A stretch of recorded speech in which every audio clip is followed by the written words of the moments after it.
friend. How you doing? What's your name? Good. Art Deeds. My name is Steve Davis. And what do you do? I'm a professor of history down the street at Lone Star College, Kingwood, where I chair the social sciences department. Stephanie Kelly. My name's Brandon. Jay Tice. Hi, I'm Deborah Mowry. Blaine Donnell. My name's Beverly Hatley. Tara Blatt. Desiree. I am CJ Barker. What are you doing here? Well, I'm here to protest government run by lobbyists and corporations.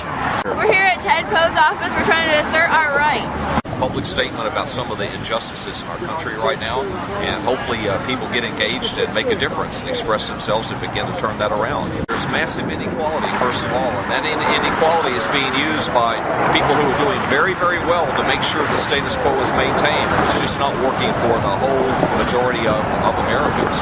There's some specific things we need to do to change that. Fair tax system will be the first step, where those who can pay their rightful share, and we use that money to pay down the debt, but also to provide services like community colleges that all of us need that give everybody a fairer chance at a better life.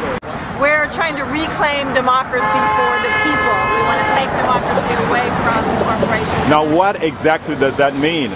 That means we want corporate money out of politics. That means we want them out of education. So we want democracy for the people. We want education for the people. We want corporations out of for-profit schooling, both at the public school level and the higher education level. And we want health care, because that is a human right. And our country deserves to give our children, our people, the best health care that we have to offer.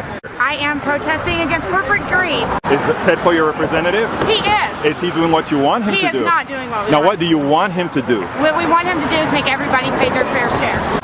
Well, you see, I feel that it's unfair that we have a system of government who is more likely to listen to the folks that have the most money as opposed to the people, to the demos, to the general public.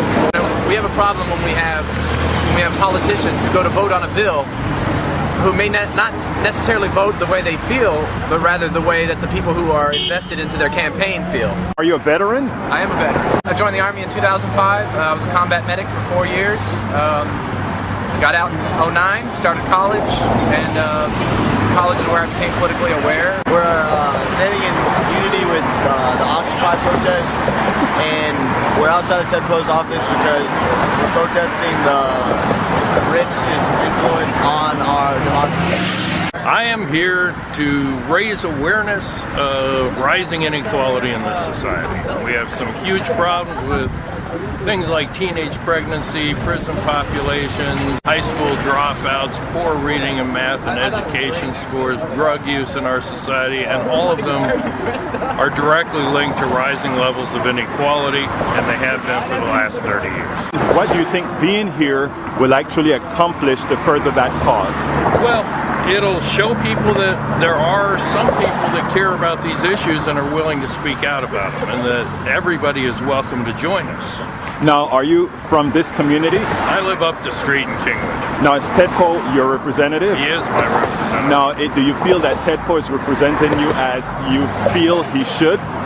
No. I got a letter from him last week. He said his 4 top priorities were tax cuts, the Keystone XL pipeline, a couple other issues. Nowhere in there was rising inequality. Nowhere in there were the troubles of the working class. Nowhere in there was education. Now, this is your field. Tell me, why should we be concerned about rising inequality and the wealth disparity? Well, research in the field has shown that unequal countries cannot be democracy. And America is reaching the point of inequality that our democracy is probably at stake. Now, what do you think is the root cause of this inequality? The big reason for inequality is lowering of tax rates on the wealthy. I've got some charts I'd be happy to share with you later. When the tax rates on the wealthy were high, pre-tax income of the wealthy was lower. Still was 9% of total for the top 1%, which is pretty good take-home pay. But it was a lot lower than it was today. I'm here to assert my right. I'm in front of my representative's office, and I want him to listen. Now, who's your representative? Ted Poe. Now, he hasn't been listening to you, has he? No. Well, are you going to make sure he listens to you now? Yes. Are you in college? Yes, sir. Well, I'm a resident of Kingwood, and my representative is in this building right here, Ted Poe. Particularly, he's not supporting the president's jobs plan at all. He's more concerned with politics. His party than he is getting our citizens back to work. Now, do you think protesting out here will have an impact on getting the country moved forward? Oh, I think so. I think the Occupy movement has caught the attention of the nation. Common people are realizing that their government isn't representing them sometimes, and particularly people like Ted Poe. I'm here to show that we have a voice, an alternative voice. I'm dissatisfied with where our priorities are in this government. If the Republicans have their way, they will privatize everything from education to Social Security to, we won't have any Social Security. Thank you. All right.